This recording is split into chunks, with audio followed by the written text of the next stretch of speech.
the door all the way. We got a call about a suspicious male on this floor. This is my paid suite. I'm on a live work call. Do you have a warrant, yes or no? Don't play lawyer with me. Step back and let me in, or I'll make entry. If you force that door without a warrant, you're breaking the law on camera. And David Sterling was a man who built things. At 48 years old, he had spent 2 decades shaping city skylines, his name synonymous with designs that were both elegant and enduring. He wasn't just an architect. He was a problem solver, a man who saw order in chaos and potential in empty space. His firm had been awarded the contract for the new downtown municipal library, a legacy project meant to be the cultural centerpiece of the city for the next century. For the last 3 months, he had been living out of a suitcase at the Grand Alistair Hotel, a historic landmark known for its opulent lobby and impeccable service. The project was in its final critical phase, demanding his constant presence to oversee the complex integration of structural engineering and interior finishing. He was the conductor of a massive orchestra of contractors, engineers, and city officials, and his hotel suite had become his command center. On this particular Tuesday afternoon, sunlight streamed through the large window of his corner suite on the 15th floor, illuminating blueprints spread across a large mahogany desk. David was in his element. Dressed in a crisp button-down shirt and slacks, he was in the middle of a video conference with the city's lead structural engineers, meticulously going over the load-bearing calculations for the library's expansive glass atrium. His voice was calm, measured, and authoritative, the voice of a man completely in control of his domain. He wasn't a guest causing trouble. He was a respected professional doing the very job the city had hired him to do. He had paid for his ordered room service for lunch, and hadn't spoken to a soul except for the engineers on his screen and the polite concierge who had handled his request for a late afternoon car service.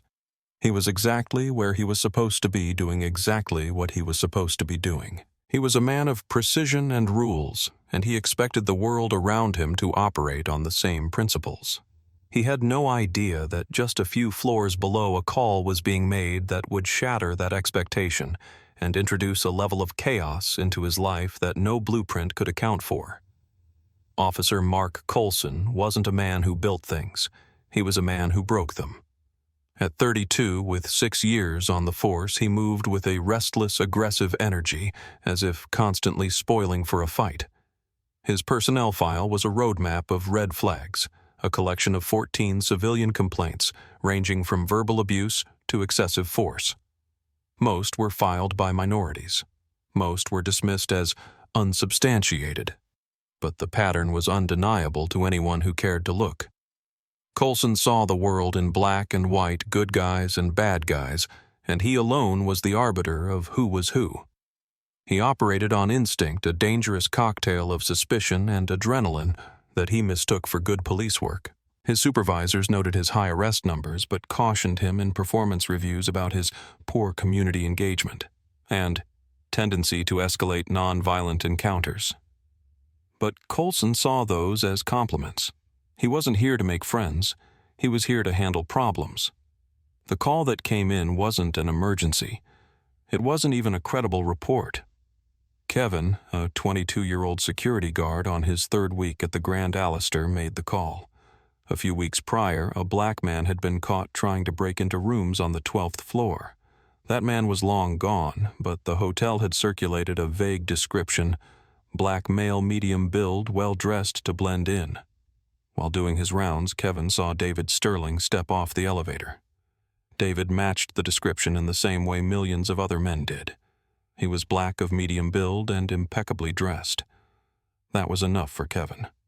Anxious to prove his worth, he didn't approach Sterling or consult his manager. He retreated to a service closet and called the police non-emergency line. "Yeah, I think we have that guy back here, the one who is breaking into rooms," he whispered. "The black guy. He just got off on the 15th floor." The dispatcher logged the call. No verified crime in progress, no weapon, no immediate threat. It was the kind of low-priority call that should have been handled with a conversation, not a confrontation. But it was assigned to the closest patrol car, which happened to be driven by Officer Mark Coulson. For him, a suspicious person call involving a black man in a luxury hotel was a lit fuse. David was deep in conversation about tensile strength when the first knock came. It wasn't a polite rap from room service. It was a hard, insistent pounding that vibrated through the heavy wooden door. Bam, bam, bam. Annoyed by the interruption, he excused himself from the video call. "One moment, gentlemen. Let me see what this is about." He muted his microphone, walked to the door, and looked through the peephole. He saw a police officer, hand resting on his service weapon, scowling at the door. Confused but not alarmed, David unlocked and opened the door a few inches, leaving the security latch engaged. "Can I help you, officer?" he asked, his tone professional and inquisitive. Officer Coulson didn't offer a greeting or an explanation. His eyes darted past David, trying to get a look inside the room. "I need to come in," he stated, not as a request, but as a command. "We had a report of a suspicious individual on this floor." David's brow furrowed. "A suspicious individual, officer. I'm a guest here. I've been in a business meeting on my laptop for the past hour." He gestured vaguely back toward the desk. "I think you have the wrong room." Coulson's jaw tightened. He saw David's calm demeanor not as a sign of innocence, but as a challenge to his authority. "I'll be the judge of that. Open the door." David stood his ground, his hand resting on the edge of the door. He knew his rights. He'd designed enough public buildings to have a firm grasp of civic law. "With all due respect, officer, you can't come into my private room without a warrant. Have I committed a crime?" The question, logical and legally sound, was like gasoline on a fire. To Coulson, a citizen calmly asserting their Fourth Amendment rights was the ultimate red flag. It wasn't the behavior of a cooperative citizen. It was the behavior of someone with something to hide. "You're obstructing me," Coulson said, his voice dropping an octave. "That's a crime. Now open this door before I open it for you." The standoff at the door lasted less than a minute, but for David it felt like an eternity. He was a man accustomed to resolving conflicts with logic and negotiation, not brute force. "Officer," he said, trying to de-escalate, "if you just tell me what this is about, I'm sure we can clear it up. Who reported me? And for what, exactly?" But Mark Coulson wasn't interested in a conversation. He had already made up his mind. This man was a suspect, and his refusal to comply was confirmation. Every second David delayed was a personal insult. Coulson's Bodycam, which he had activated upon leaving his patrol car, was recording everything: his own escalating aggression, David's calm but firm refusal, and the complete absence of any actual threat. "Last chance. Open the door," Coulson snarled. When David didn't immediately comply, Coulson took a step back and spoke into his shoulder radio. "Subject is being uncooperative. I'm making entry." He then turned and marched down the hallway to the service elevator where he had seen Kevin, the security guard, nervously hovering. "I need your master key. Now." The young guard, intimidated and out of his depth, fumbled with the keys on his belt and handed over the electronic passkey without question. Armed with the tool to bypass the lock, Coulson returned to David's door. David, hearing the exchange, could hardly believe what was happening. He was a guest in a high-end hotel, a place that sold itself on privacy and security. He called out through the closed door, "Officer, you do not have permission to enter my room. This is illegal."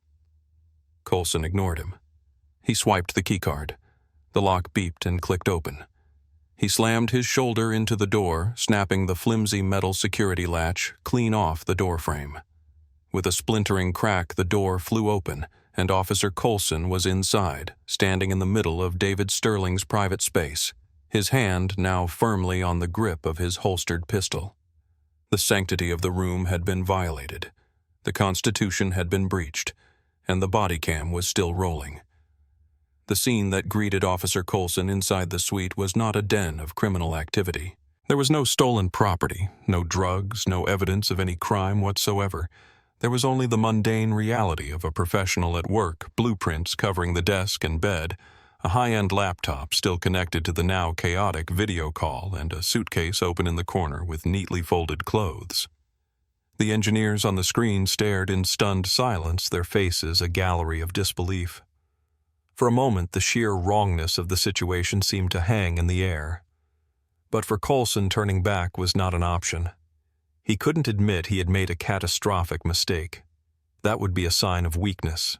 He had to find a crime to justify his illegal entry. "Turn around, hands behind your back," he yelled, his voice filling the void.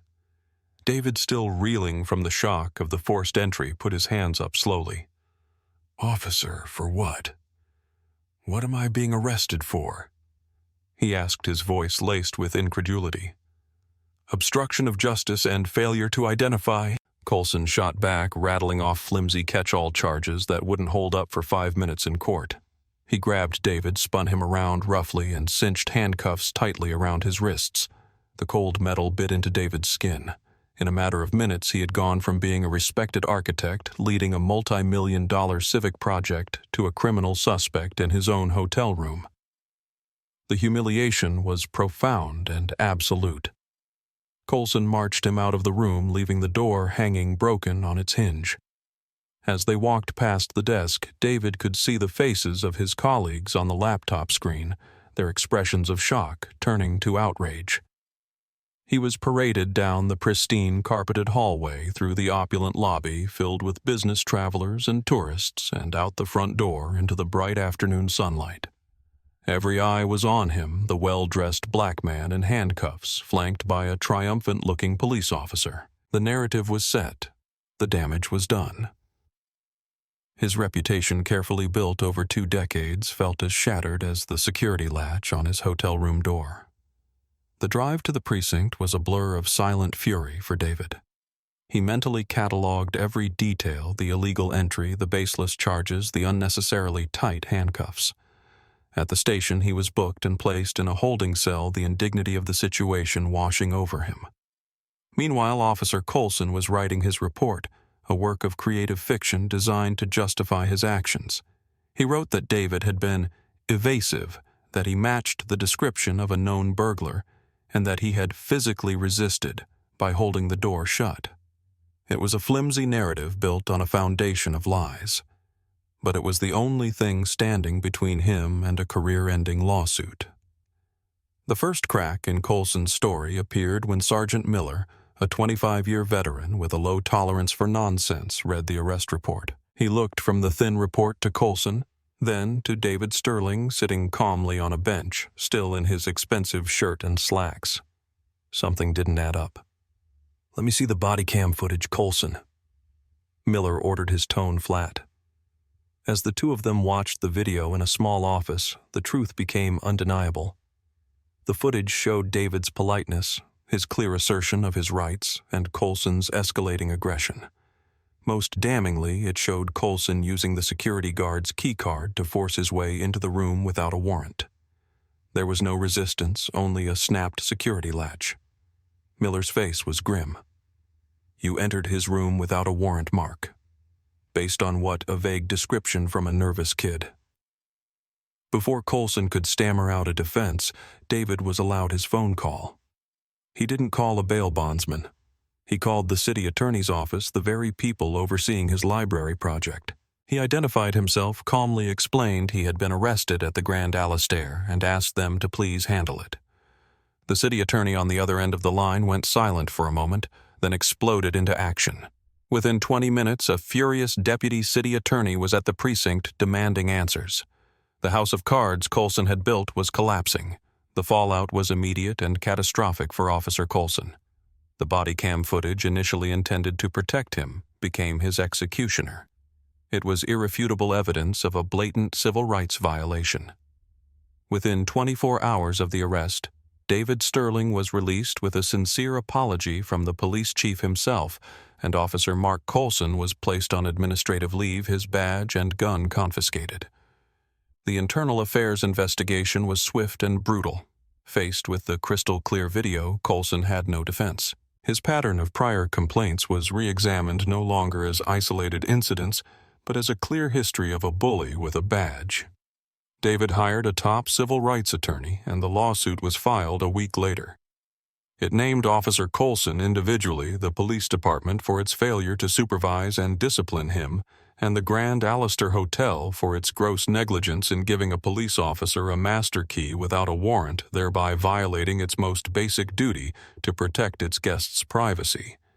The hotel's legal team saw the writing on the wall immediately. Their new security guard's panicked call and his subsequent handing over of the master key was an indefensible breach of protocol. They quickly moved to settle their portion of the lawsuit, firing Kevin, the security guard, and issuing a public apology to Mr. Sterling. The city, however, initially tried to posture, but their own lawyers knew the case was a loser. The Bodycam video had already been leaked to the press, and the public outcry was deafening. The footage of Colson breaking down the door of a respected professional who was calmly asserting his constitutional rights was played on a loop on every local news channel. Editorials were written. Protesters gathered outside City Hall. Colson became the poster child for police misconduct, his career in ruins before the lawsuit was even settled. The city had backed an officer with 14 complaints, and now the bill was coming due. Facing an unwinnable trial and mounting public pressure, the city caved. 10 months after the incident, they settled with David Sterling for $3.8 million. It was one of the largest settlements for a wrongful arrest case in the city's history. The money was a public admission of guilt, a taxpayer-funded apology for the actions of one reckless officer and the system that enabled him. As part of the settlement, the police department was forced to implement sweeping reforms. The Colson Rule, as it became known, was a new mandatory training program on the Fourth Amendment, emphasizing de-escalation and the absolute requirement of a warrant for entering private dwellings, including hotel rooms.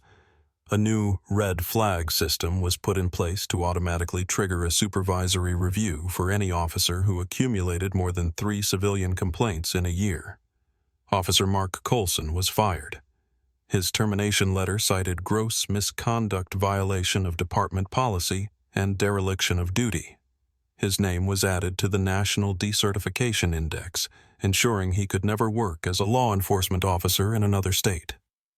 His career, built on intimidation and aggression, ended not with a bang but with a quiet signature on a settlement check he would never see. For David Sterling, the resolution was bittersweet. The money could never truly compensate him for the humiliation and the violation he felt. The memory of being handcuffed and paraded through the hotel lobby like a common criminal was a scar that wouldn't fade. He finished the library project, and it was a masterpiece, a monument of glass and steel that the city celebrated with a grand opening. But his relationship with the city and his faith in those sworn to protect it was irrevocably broken. He had won, but he had lost something invaluable along the way, a sense of safety, a belief that the rules applied equally to everyone. The Bodycam told the story of a crime, but the true crime wasn't obstruction of justice. It was the theft of a man's peace of mind. The world is full of rules, but what happens when the people who are supposed to enforce them decide they are above them? And how can a community ever trust the police when a single officer can shatter a life with no consequence other than a check funded by the very citizens he swore to serve? Let us know what you think in the comments below. Your voice matters in this conversation, and if you believe these stories must be told, please support our channel by subscribing.